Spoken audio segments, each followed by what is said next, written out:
have more than once been read to the Socratic Club at Oxford, in which a contrast was drawn between a supposedly Christian attitude and a supposedly scientific attitude to belief.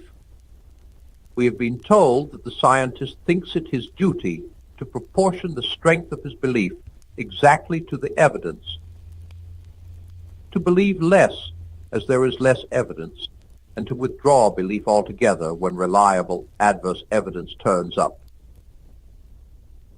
We have been told that, on the contrary, the Christian regards it as positively praiseworthy to believe without evidence, or in excess of the evidence, or to maintain his belief unmodified in the teeth of steadily increasing evidence against it.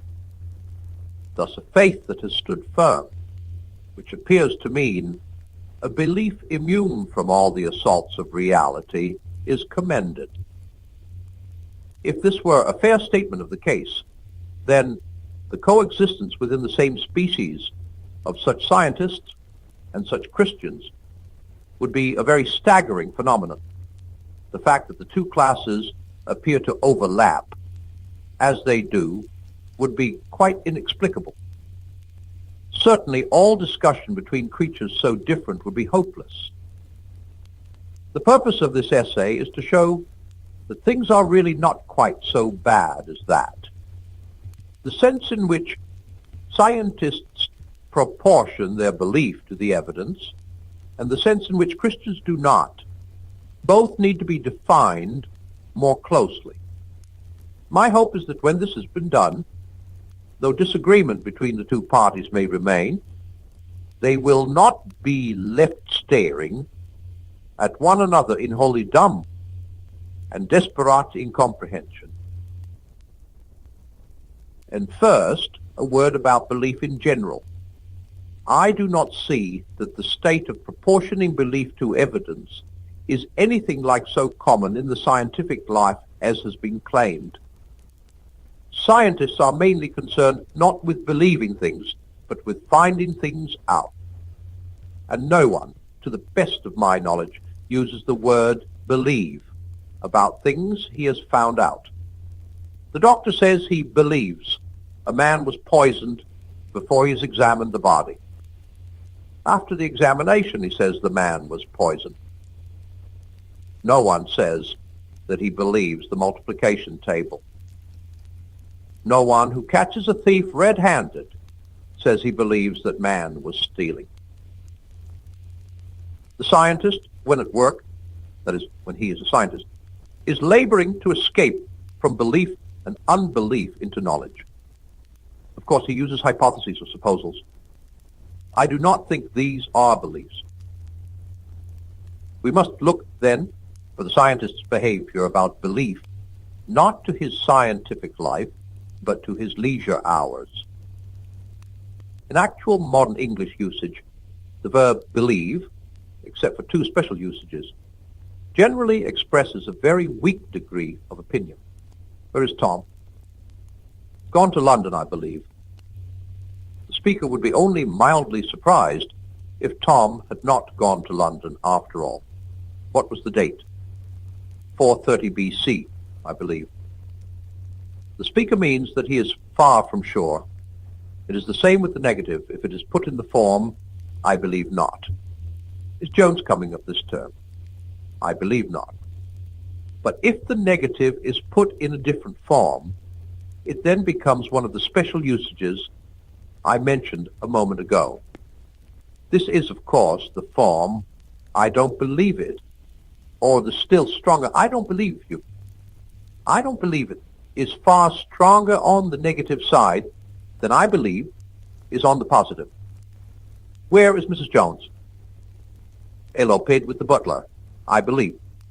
I don't believe it. This, especially if said with anger, may imply a conviction which in subjective certitude might be hard to distinguish from knowledge by experience.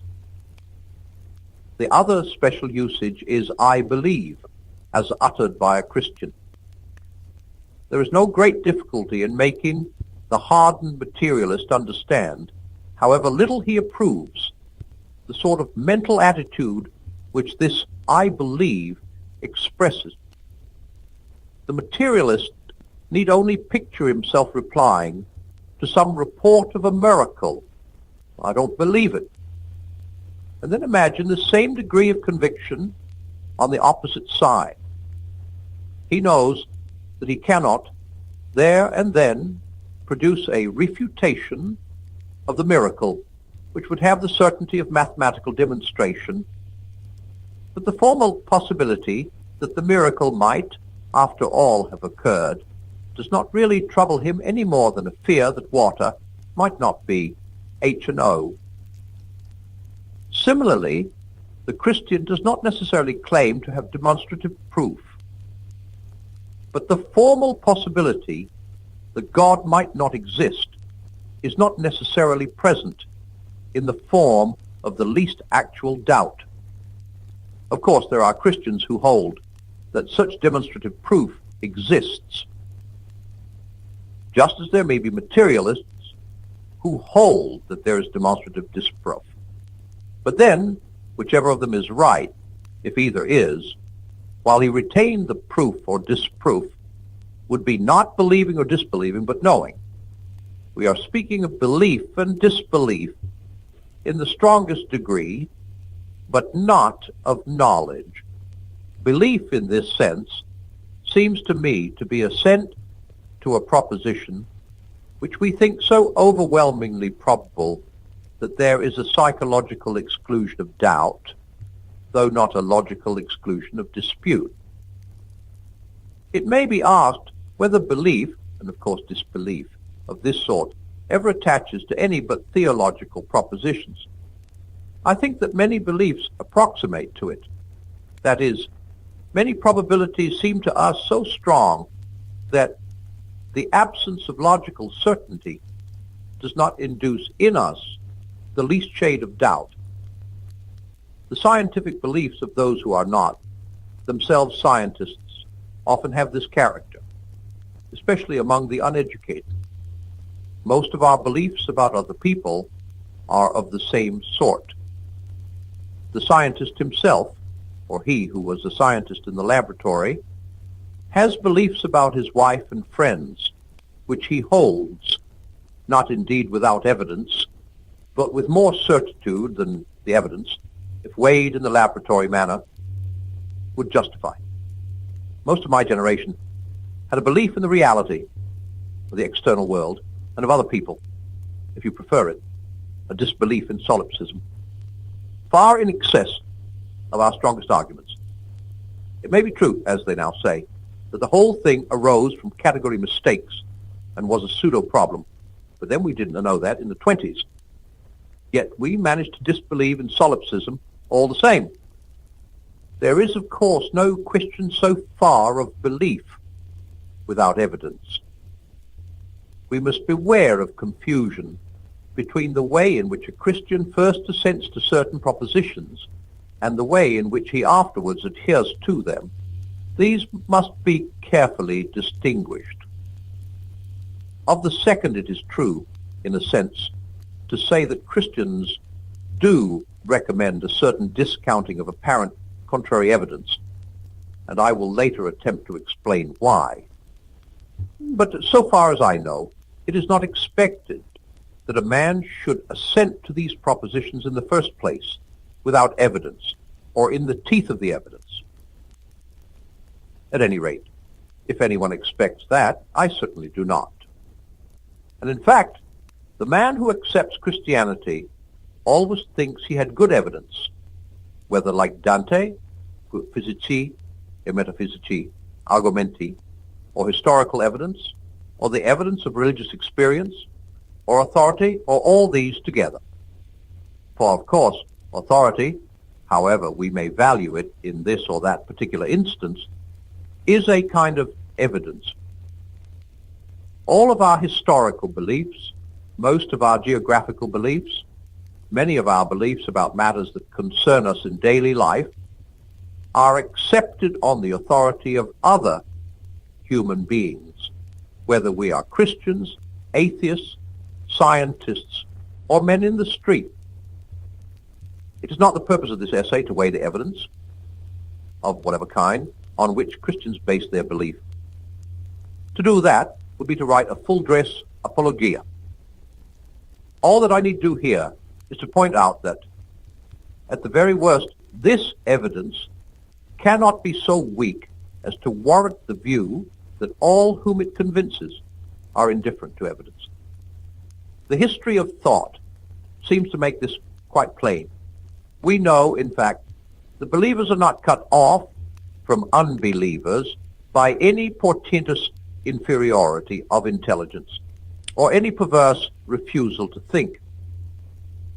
Many of them have been people of powerful minds. Many of them have been scientists. We may suppose them to have been mistaken, but we must suppose that their error was at least plausible. We might indeed conclude that it was merely from the multitude and diversity of the arguments against it. For there is not one case against religion, but many. Some say, like Capaneus in Statius, that it is a projection of our primitive fears. Primus in orbe Deus fecit timor. Others, with Euhemeros, that it is all a plant put up by wicked kings, priests, or capitalists.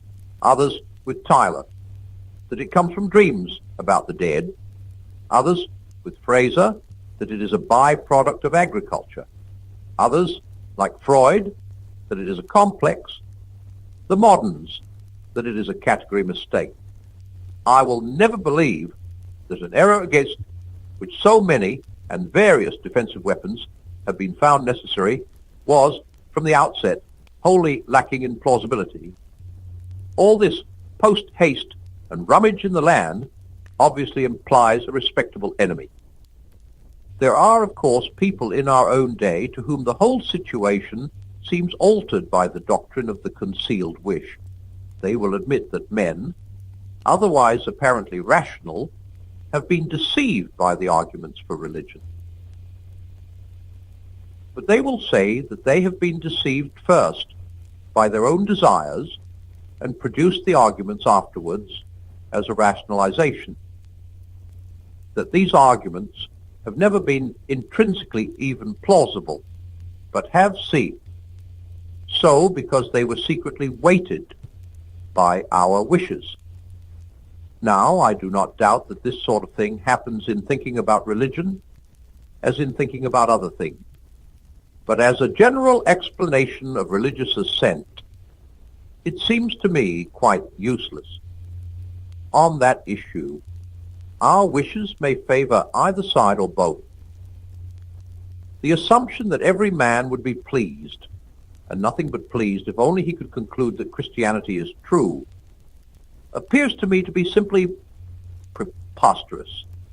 If Freud is right about the Oedipus complex, the universal pressure of the wish that God should not exist must be enormous, and atheism must be an admirable gratification to one of our strongest suppressed impulses. This argument, in fact, could be used on the theistic side, but I have no intention of so using it. It will not really help either party. It is fatally ambivalent.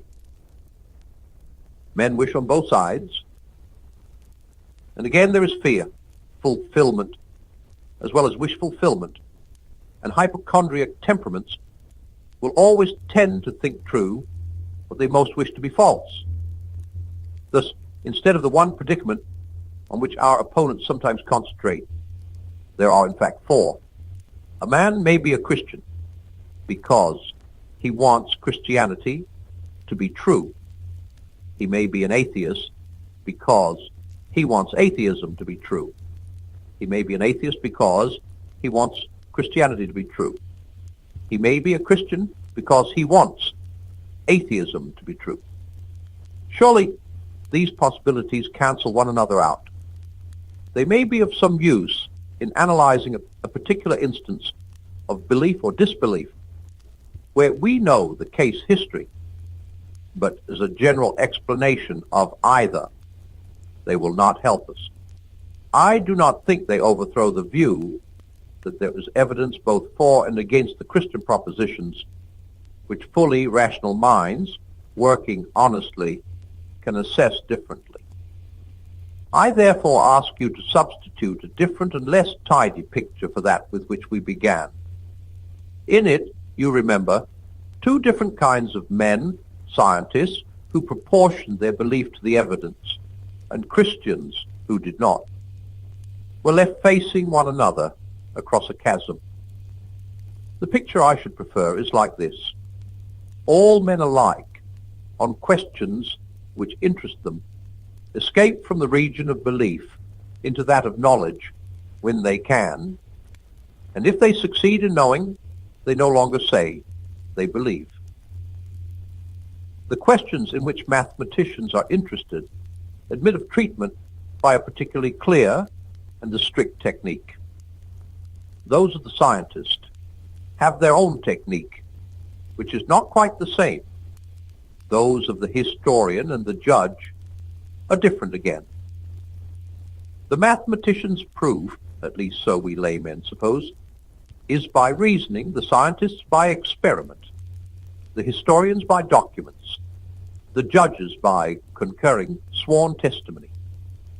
But all these men, as men, on questions outside their own disciplines, have numerous beliefs to which they do not normally apply the methods of their own disciplines. It would indeed carry some suspicion of morbidity and even of insanity if they did. These beliefs vary in strength, from weak opinion to complete subjective certitude. Specimens of such beliefs at their strongest are the Christians I believe and the convinced atheists I don't believe a word of it. The particular subject matter on which these two disagree does not, of course, necessarily involve such strength of belief and disbelief. There are some who moderately opine that there is or is not a God, but there are others whose belief or disbelief is free from doubt, and all these beliefs, weak or strong, are based on what appears to the holders to be evidence. But the strong believers or disbelievers, of course, think they have very strong evidence. There is no need to suppose stark unreason on either side. We need only suppose error. One side has estimated the evidence wrongly, and even so, the mistake cannot be supposed to be of a flagrant nature. Otherwise, the debate would not continue. So much, then, for the way in which Christians come to assent to certain propositions. But we have now to consider something quite different, their adherence to their belief after it has once been formed. It is here that the charge of irrationality and resistance to evidence becomes really important. For it must be admitted at once that Christians do praise such an adherence as if it were meritorious, and even in a sense more meritorious the stronger the apparent evidence against their faith becomes. They even warn one another that such apparent contrary evidence, such trials to faith or temptations to doubt, may be expected to occur, and determine in advance to resist them. And this is certainly shockingly unlike the behavior we all demand of the scientist or the historian in their own disciplines. There, to slur over or ignore the faintest evidence against a favorite hypothesis is admittedly foolish and shameful. It must be exposed to every test. Every doubt must be invited. But then I do not admit that a hypothesis is a belief. And if we consider the scientist not among his hypotheses in the laboratory, but among the beliefs in his ordinary life, I think the contrast between him and the Christian would be weakened. If, for the first time, a doubt of his wife's fidelity crosses the scientist's mind, does he consider it his duty at once to entertain this doubt with complete impartiality? At once, to evolve a series of experiments by which it can be tested and to await the result with pure neutrality of mind. No doubt it may come to that in the end. There are unfaithful wives. There are experimental husbands. But is such a course what his brother scientists would recommend to him? All of them, I suppose, except one. As the first step he should take, and the only one consistent with his honor as a scientist? Or would they, like us, blame him for a moral flaw rather than praise him for an intellectual virtue if he did so?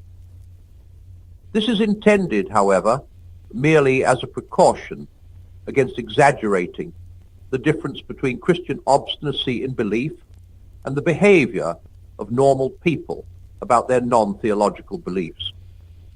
I am far from suggesting that the case I have supposed is exactly parallel to the Christian obstinacy. For of course evidence of the wife's infidelity might accumulate and presently reach a point at which the scientist would be pitiably foolish to disbelieve it. But the Christians seem to praise an adherence to the original belief which holds out against any evidence whatever. I must now try to show why such praise is in fact a logical conclusion from the original belief itself. This can be done best by thinking for a moment of situations in which the thing is reversed. In Christianity, such faith is demanded of us. But there are situations in which we demand it of others. There are times when we can do all that a fellow creature needs, if only he will trust us. In getting a dog out of a trap, in extracting a thorn from a child's finger, in teaching a boy to swim or rescuing one who can't, in getting a frightened beginner over a nasty place on a mountain. The one fatal obstacle may be their distrust. We are asking them to trust us in the teeth of their senses, their imagination, and their intelligence. We ask them to believe that what is painful will relieve their pain, and that what looks dangerous is their only safety. We ask them to accept apparent impossibility, that moving the paw farther back into the trap is the way to get it out, that hurting the finger very much more will stop the finger hurting, that water, which is obviously permeable, will resist and support the body, that holding on to the only support within reach is not the way to avoid sinking, that to go higher and onto a more exposed ledge is the way not to fall. To support all these incredibilia, we can rely only on the other party's confidence in us, a confidence certainly not based on demonstration, admittedly shot through with emotion, and perhaps if we are strangers, resting on nothing but such assurance as the look of our face and the tone of our voice can supplete, or even, for the dog, on our smell. Sometimes, because of their unbelief, we can do no mighty works. But if we succeed, we do so because they have maintained their faith in us against apparently contrary evidence. No one blames us for demanding such faith. No one blames them for giving it. No one says afterwards, "What an unintelligent dog or child or boy that must have been to trust us." If the young mountaineer were a scientist, it would not be held against him when he came up for a fellowship that he had once departed from Clifford's rule of evidence by entertaining a belief with strength greater than the evidence logically obliged him to. Now to accept the Christian propositions is ipso facto, to believe that we are to God, always, as that dog or child or brother or mountain climber was to us, only very much more so. From this, it is a strictly logical conclusion that the behavior which was appropriate to them will be appropriate to us, only very much more so. Mark, I am not saying that the strength of our original belief must by psychological necessity produce such behavior, I'm saying that the content of our original belief by logical necessity entails the proposition that such behavior is appropriate if human life is in fact ordered by a beneficent being whose knowledge of our real needs and of the way in which they can be satisfied infinitely exceeds our own. We must expect a priori that his operations will often appear to us far from beneficent and far from wise, and that it will be our highest prudence to give him our confidence in spite of this. This expectation is increased by the fact that when we accept Christianity, we are warned that apparent evidence against it will occur, evidence strong enough to deceive, if possible, the very elect. Our situation is rendered tolerable by two facts. One is that we seem to ourselves, besides the apparently contrary evidence, to receive favorable evidence.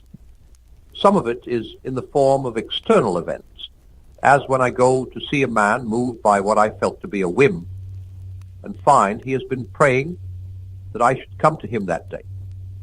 Some of it is more like the evidence on which the mountaineer or the dog might trust his rescuer, the rescuer's voice, look, and smell.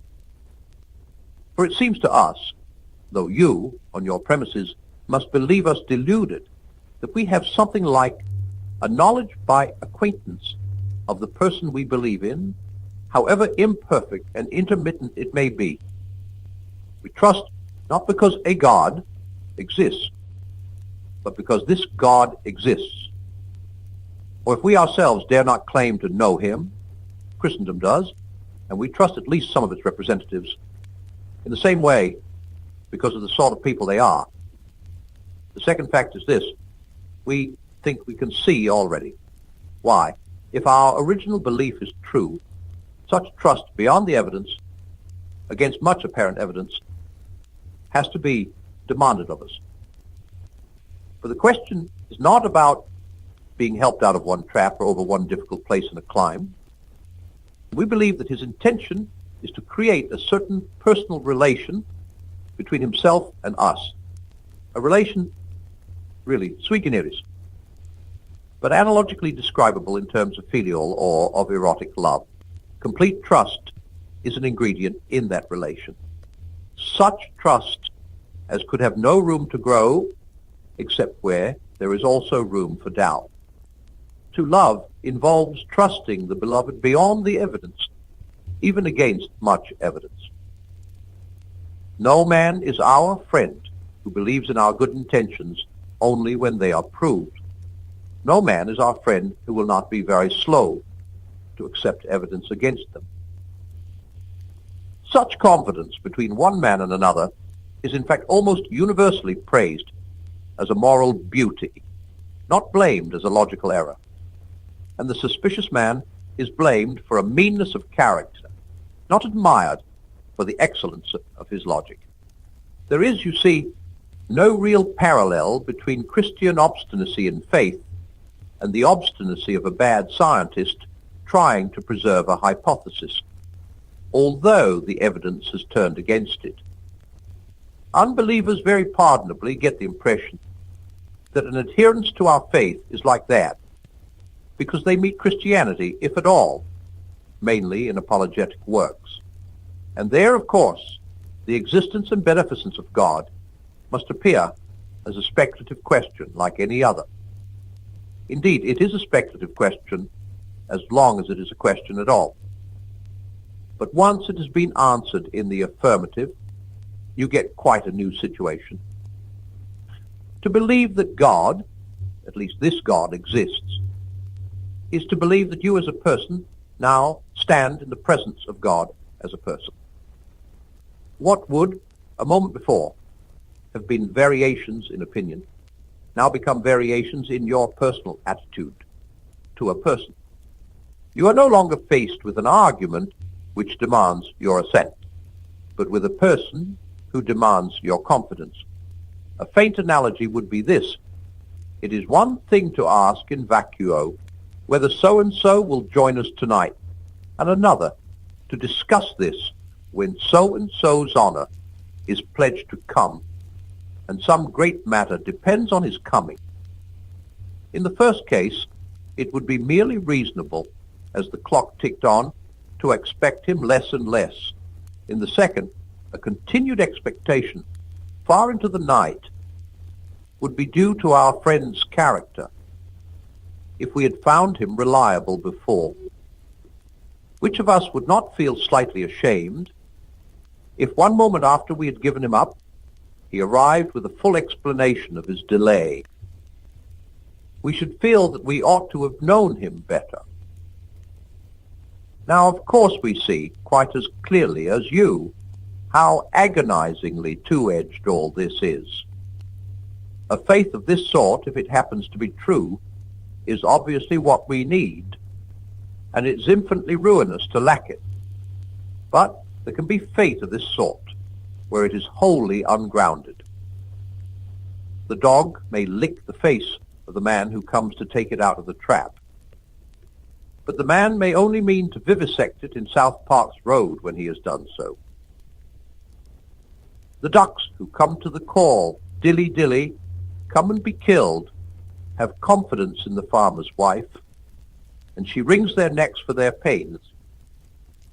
There is that famous French story of the fire in the theater. Panic was spreading. The spectators were just turning from an audience into a mob. At that moment, a huge bearded man leaped through the orchestra onto the stage, raised his hand with a gesture full of nobility, and cried, "Que chacun regagne sa place." Such was the authority of his voice and bearing that everyone obeyed him. As a result, they were all burned to death, while the bearded man walked quietly out through the wings to the stage door, took a cab, which was waiting for someone else, and went home to bed.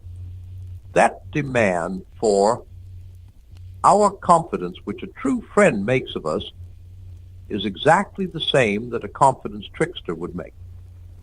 That refusal to trust, which is sensible in reply to a confidence trickster, is ungenerous and ignoble to a friend, and deeply damaging to our relation with him. To be forewarned and therefore forearmed against apparently contrary appearance is eminently rational if our belief is true. But if our belief is a delusion, this same forewarning and forearming would obviously be the method whereby the delusion rendered itself incurable. And yet again, to be aware of these possibilities and still to reject them is clearly the precise mode, and the only mode, in which our personal response to God can establish itself. In that sense, the ambiguity is not something that conflicts with faith so much as a condition which makes faith possible. When you are asked for trust, you may give it or withhold it. It is senseless to say that you will trust if you are given demonstrative certainty. There would be no room for trust if demonstration were given. When demonstration is given, what will be left will be simply the sort of relation which results from having trusted or not having trusted before it was given. The saying, "Blessed are those that have not seen and have believed," has nothing to do with our original assent to the Christian propositions. It was not addressed to a philosopher inquiring whether God exists.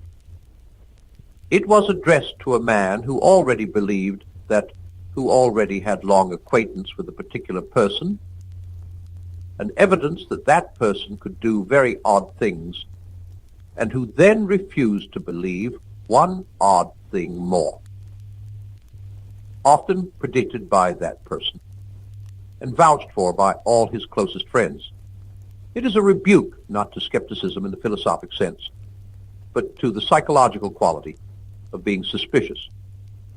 It says, in effect, "You should have known me better." There are cases between man and man where we should all, in our different way, Bless those who have not seen and have believed. Our relation to those who trusted us only after we were proved innocent in court cannot be the same as our relation to those who trusted us all through. Our opponents, then, have a perfect right to dispute with us about the grounds of our original assent. But they must not accuse us of sheer insanity if, after the assent has been given, our adherence to it is no longer proportioned to every fluctuation of the apparent evidence. They cannot, of course, be expected to know on what our assurance feeds and how it revives and is always rising from its ashes. They cannot be expected to see how the quality of the object which we think we are beginning to know by acquaintance drives us to the view that if this were a delusion, then we should have to say that the universe had produced no real thing of comparable value, and that all explanations of the delusion seem somehow less important than the thing explained. That is knowledge we cannot communicate, but they can see how the assent of necessity moves us from the logic of speculative thought into what might perhaps be called the logic of personal relations.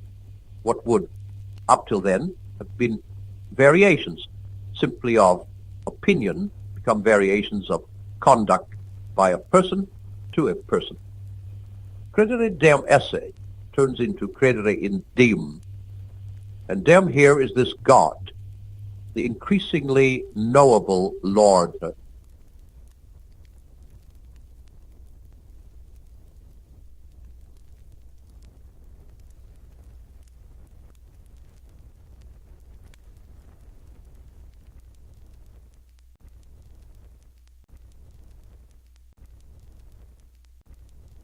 The previous section was originally composed to be given as a short talk on the air. If you are allowed to talk for only 10 minutes, pretty well, everything else has to be sacrificed to brevity. One of my chief reasons for dividing morality up into 3 parts, with my picture of the ships sailing in convoy, was that this seemed the shortest way of covering the ground. Here, I want to give some idea of another way in which the subject has been divided by old writers, which was too long to use in my talk, but which is a very good one. According to this longer scheme, there are 7 virtues. 4 of them are called cardinal virtues, and the remaining 3 are called theological virtues. The cardinal ones are those which all civilized people recognize. The theological are those which, as a rule, only Christians know about. I shall deal with the theological ones later on. At present, I am talking about the 4 cardinal virtues. The word cardinal has nothing to do with cardinals in the Roman Church. It comes from a Latin word meaning the hinge of a door.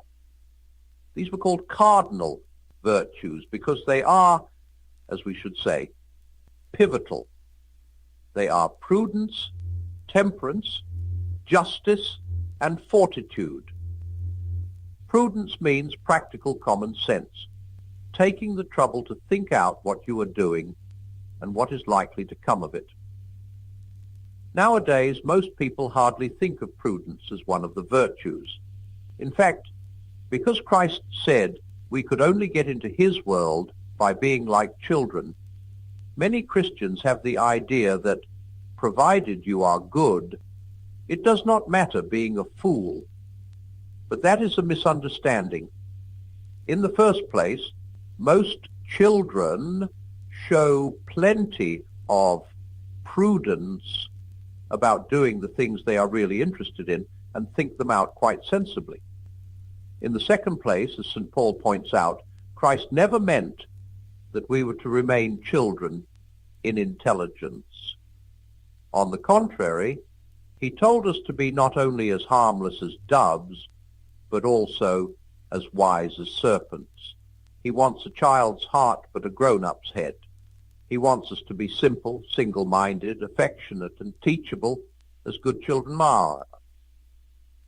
But he also wants every bit of intelligence we have to be alert at its job and in first-class fighting trip. The fact that you are giving money to a charity does not mean that you need not try to find out whether that charity is a fraud or not. The fact that what you are thinking about is God himself, for example, when you are praying, does not mean that you can be content with the same babyish ideas which you had when you were a 5-year-old.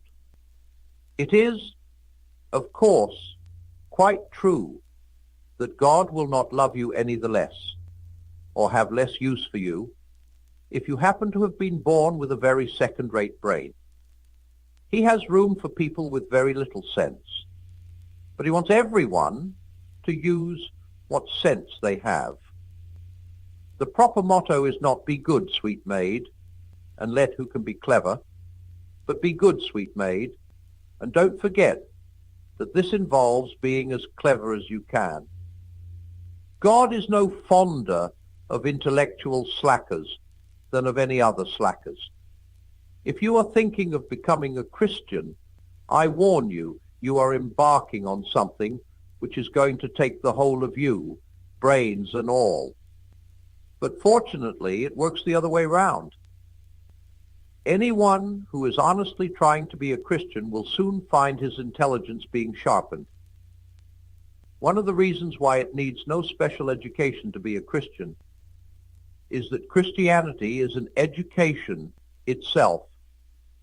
That is why an uneducated believer like Bunyan was able to write a book that has astonished the whole world. Temperance is, unfortunately, one of those words that has changed its meaning. It now usually means teetotalism. But in the days when the second cardinal virtue was christened temperance, it meant nothing of the sort. Temperance referred not specially to drink, but to all pleasures, and it meant not abstaining, but going the right length and no further. It is a mistake to think that Christians ought all to be teetotalers. Mohammedanism, not Christianity, is the teetotal religion. Of course, it may be the duty of a particular Christian, or of any Christian at a particular time, to abstain from strong drink, either because he is the sort of man who cannot drink at all without drinking too much, or because he wants to give the money to the poor, or because he is with people who are inclined to drunkenness and must not encourage them by drinking himself. But the whole point is that he is abstaining for a good reason from something which he does not condemn and which he likes to see other people enjoying. One of the marks of a certain type of bad man is that he cannot give up a thing himself without wanting everyone else to give it up. That is not the Christian way. An individual Christian may see fit to give up all sorts of things for special reasons, marriage or meat or beer or the cinema, but the moment he starts saying the things are bad in themselves, or looking down his nose at other people who do use them, he has taken the wrong turning. One great piece of mischief has been done by the modern restriction of the word temperance to the question of drink. It helps people to forget that you can be just as intemperate about lots of other things. A man who makes his golf or his motor bicycle the center of his life, or a woman who devotes all her thoughts to clothes or bridge or her dog, is being just as intemperate as someone who gets drunk every evening. Of course, it does not show on the outside so easily. Bridge mania or golf mania do not make you fall down in the middle of the road. But God is not deceived by externals. justice means much more than the sort of thing that goes on in law courts. It is the old name for everything we should now call fairness. It includes honesty, give and take, truthfulness, keeping promises, and all that side of life. And fortitude includes both kinds of courage, the kind that faces danger, as well as the kind that sticks it under pain. Guts is perhaps the nearest modern English. You will notice, of course, that you cannot practice any of the other virtues very long without bringing this one into play. There is one further point about the virtues that ought to be noticed. There is a difference between doing some particular just or temperate action and being a just or temperate man. Someone who is not a good tennis player may now and then make a good shot. What you mean by a good player is the man whose eye and muscles and nerves have been so trained by making innumerable good shots that they can now be relied on. They have a certain tone or quality which is there even when he is not playing, just as a mathematician's mind has a certain habit and outlook which is there even when he is not doing mathematics. In the same way, a man who perseveres in doing just actions gets, in the end, a certain quality of character. Now it is that quality, rather than the particular actions, which we mean when we talk of virtue. This distinction is important for the following reason. If we thought only of the particular actions, we might encourage three wrong ideas. 1. We might think that, provided you did the right thing, it did not matter how or why you did it, whether you did it willingly or unwillingly, sulkily or cheerfully, through fear of public opinion or for its own sake. But the truth is that right actions done for the wrong reason do not help to build the internal quality or character called a virtue. And it is this quality or character that re-ally matters. If the bad tennis player hits very hard, not because he sees that a very hard stroke is required, but because he has lost his temper, his stroke might possibly, by luck, help him to win that particular game, but it will not be helping him to become a reliable player. 2. We might think that God wanted simply obedience to a set of rules, whereas he really wants people of a particular sort. 3. We might think that the virtues were necessary only for this present life, that in the other world we could stop being just because there is nothing to quarrel about, and stop being brave because there is no danger. Now, it is quite true that there will probably be no occasion for just or courageous acts in the next world, but there will be every occasion for being the sort of people that we can become only as the result of doing such acts. The point is not that God will refuse you admission to his eternal world if you have not got certain qualities of character. The point is that if people have not got at least the beginnings of those qualities inside them, then no possible external conditions could make a heaven for them. That is, could make them happy with the deep, strong, unshakable kind of happiness God intends for us.